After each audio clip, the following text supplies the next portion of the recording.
नमस्कार, आप देख रहे हैं देशवा न्यूज और मैं हूं आपके साथ दक्षा प्रिया। लोक जनशक्ति पार्टी के दो गुट हैं, ये तो आप सभी जानते हैं। राष्ट्रीय लोक जनशक्ति पार्टी और लोक जनशक्ति पार्टी रामविलास। एक पारस गुट है तो दूसरा उनके ही चाचा की पार्टी है पारस गुट। इन दोनों पार्टियों को अलग हुए अभी कुछ साल हुए हैं।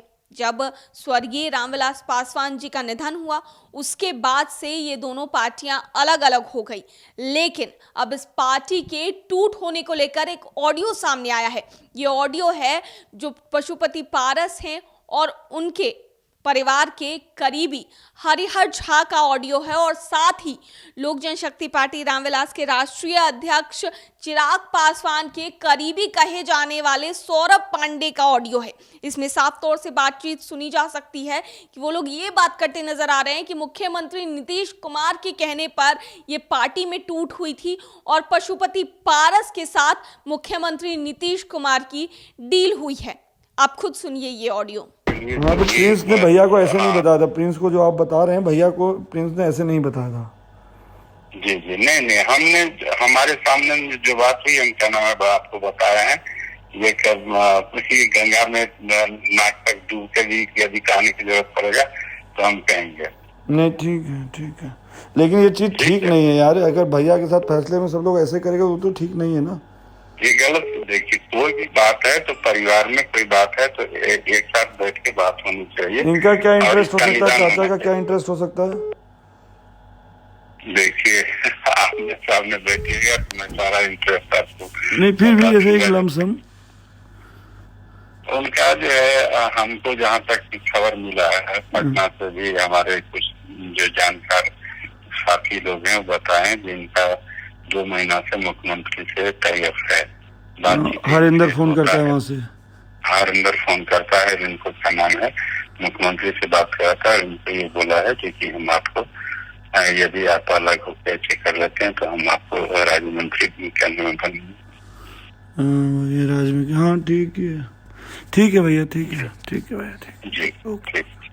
एक ऑडियो मेरे और हीरा जी के कन्वर्सेशन पे है जो वायरल हो रहा है। मुझे कई सारे मीडिया साथियों का फोन भी आया जिसको मैं बताना चाहता हूँ कि पार्टी टूटने के कुछ दिन पूर्व, कुछ महीने पूर्व बोल सकते हैं, कुछ महीने पूर्व मेरी और हीरा जी की लगातार बात होती ही रहती थी अन्य किसी भी विषयों पे। उन्हीं विषयों में उन्होंने मेरे को फोन करके एक जानकारी दी थी कि लगातार नीतीश कुमार जी के संपर्क में आदरणीय पशुपति पारस जी हैं और उनको ऑफर मिला है कि अगर वो पार्टी में टूट कर पाते हैं तो उनको भारत सरकार में नीतीश कुमार जी के कोटे से मंत्री बनाया जाएगा, जो बाद में आपने देखा भी वैसा ही हुआ। इसकी जानकारी जैसे ही मुझे लगी थी मैंने ये जानकारी भैया आदरणीय श्री चिराग पासवान जी को भी दे दी थी कि वो पार्टी के राष्ट्रीय अध्यक्ष हैं। एक्चुअली इसकी पृष्ठभूमि बहुत पुरानी है। इसकी शुरुआत होती है लगभग 2020 से इसकी शुरुआत होती है। 2020 में हम लोग ने एक ड्राफ्ट बनाया था जिसका नाम था बिहार फर्स्ट बिहारी फर्स्ट, जिसकी स्वीकृति आदरणीय रामविलास पासवान जी ने दी थी और उस पे हम उस दिशा में हम लोग काम कर रहे थे। तो जब हम लोग उस पे काम करते थे तो लगातार पारस जी मीडिया में जाकर के इसका खंडन करते थे और चिराग जी के प्रति और बिहार फर्स्ट बिहारी फर्स्ट प्रति कुछ ना कुछ निगेटिव बोलते रहते, जिससे आदरणीय रामविलास पासवान जी बड़ी दुखी थे। तो मुझे याद है वो दिन कि उन्होंने पारस जी के प्रति मुझसे और घर में ये बात भी हुई थी कि पारस जी अगर ऐसे ही करते रहेंगे तो उनको पार्टी से निकाल देना चाहिए। उस समय आदरणीय चिराग पासवान जी की माता जी ने बोला था कि नहीं, ऐसा हम लोग को नहीं करना चाहिए, कोई भी बात है तो उनको आप समझा लीजिए या आगे हम लोग इस बात को टाल देंगे। और चिराग जी के प्रति और बिहार फर्स्ट बिहारी फर्स्ट प्रति कुछ ना कुछ निगेटिव बोलते रहते, जिससे आदरणीय रामविलास पासवान जी बड़ी दुखी थे। तो मुझे याद है वो दिन कि उन्होंने पारस जी के प्रति मुझसे और घर में ये बात भी हुई थी कि पारस जी अगर ऐसे ही करते रहेंगे तो उनको पार्टी से निकाल देना चाहिए। उस समय आदरणीय चिराग पासवान जी की माता जी ने बोला था कि नहीं, ऐसा हम लोग को नहीं करना चाहिए, कोई भी बात है तो उनको आप समझा लीजिए या आगे हम लोग इस बात को टाल देंगे।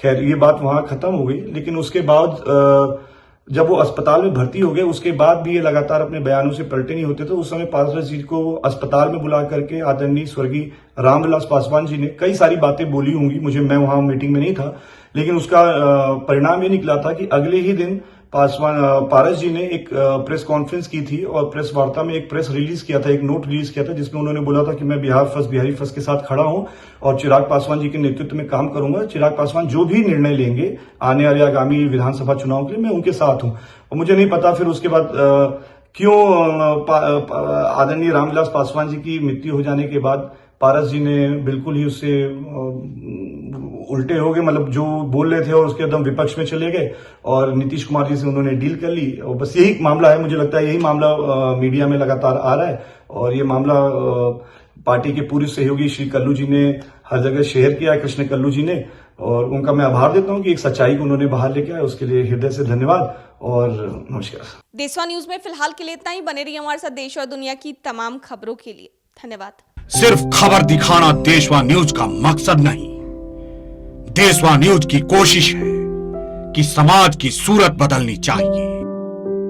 देशवा न्यूज पर वीडियो देखने के लिए लाइक करें, सब्सक्राइब करें, साथ ही बेल आइकन दबाना न भूलें।